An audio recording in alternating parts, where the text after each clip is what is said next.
Hey guys, Louis here. This is episode 1 in my latest training series. As you can see, I've just got to the gym, just mixing up some pre-workout, J-Pre Stim 2.0, J-Pre Pump 2.0. It's my favourite combo. Going to be training legs today, which will be quads and hams, and maybe a little bit of calves at the end. I'm going to be doing a voiceover for this video.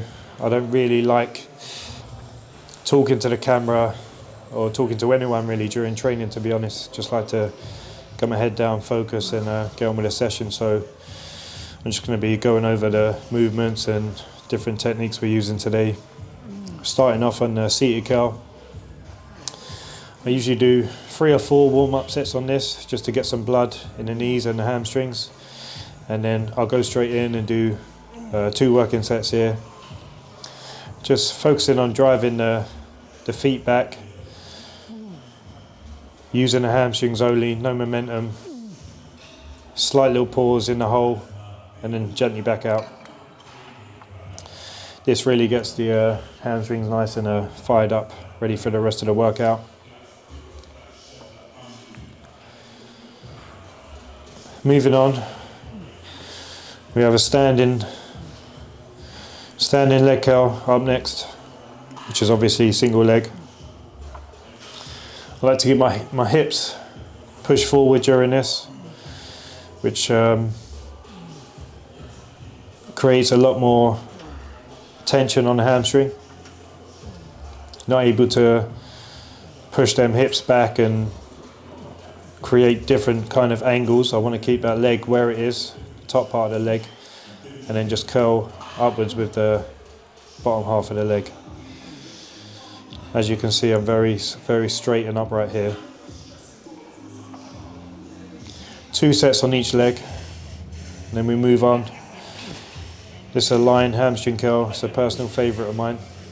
As you can see, at peak contraction, I'm pushing my hips into the pad, kind of like a scorpion shape. This allows me to keep the tension on the hamstrings the whole time. If you're letting them hips rise up, you're going to lose a little bit of tension.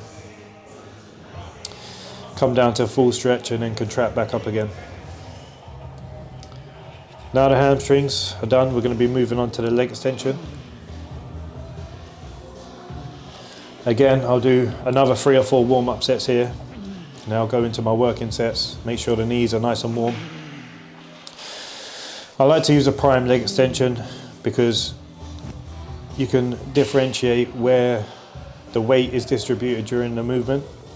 So I usually tend to start with all of the weight on the middle pin, which will give you kind of a continuous tension throughout. And then the next set, I'll put half the weight on the middle, half on the top. This will ease off the peak contraction slightly. And then for the last set, I'll put all the weight on the top, which I mean is fairly light coming out of the hole.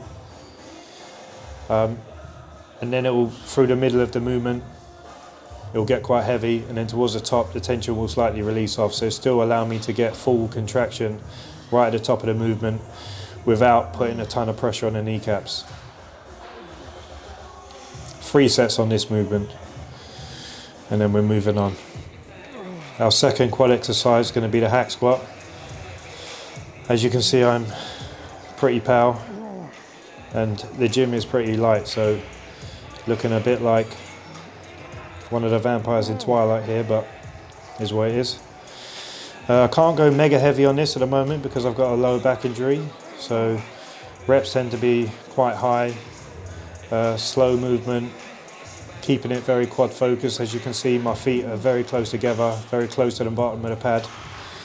Just making sure I'm smashing as much quad as possible there, as I am here with the leg press. Feet are very low on the pad, trying to get a decent amount of depth, not too much because I don't want my pelvis lifting off the pad, but just enough to get a nice stretch on the quad and then dry it back up. 2 sets on each exercise here.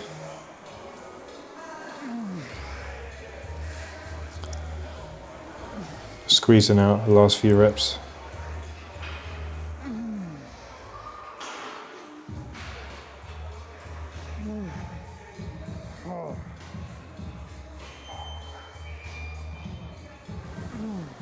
It's not easy when you're training on your own, trying to push out these last extra reps without someone kind of shouting in your ear, but that's where the mental part of the sport comes in, and you've got to just push through.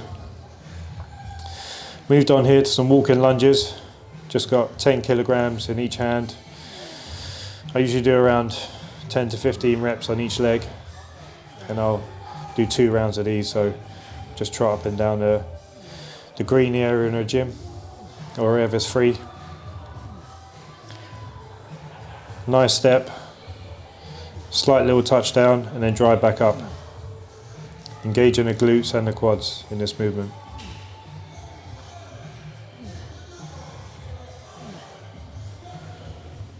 Some people like to use a barbell on their back, but I don't really want to load too much pressure on the spine at the minute, so I like to hold the weight either side of me. As you can see, we're rocking the vibrance here, the 5 fingers.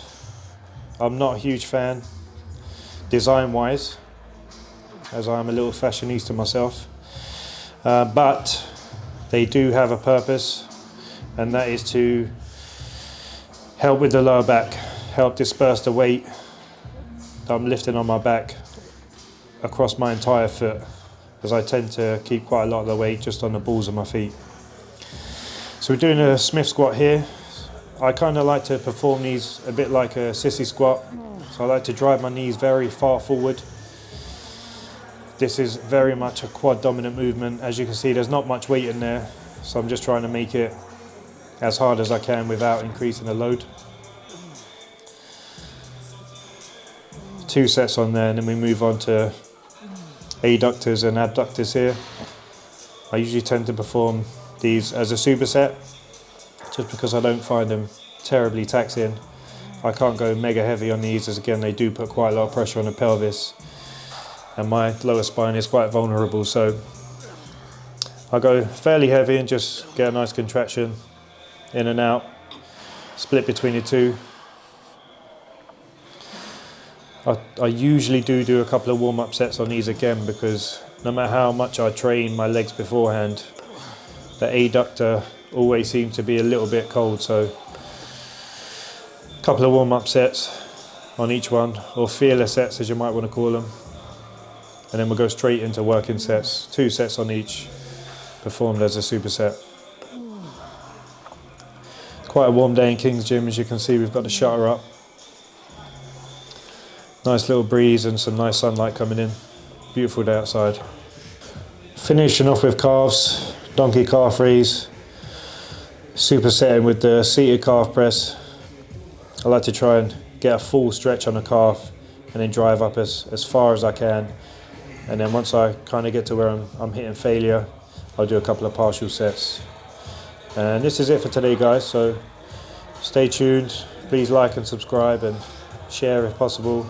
We'll be hitting up a nice push session in the next video, which will be coming out in the next week or 2. Thanks for tuning in. Have a lovely day. Thank you.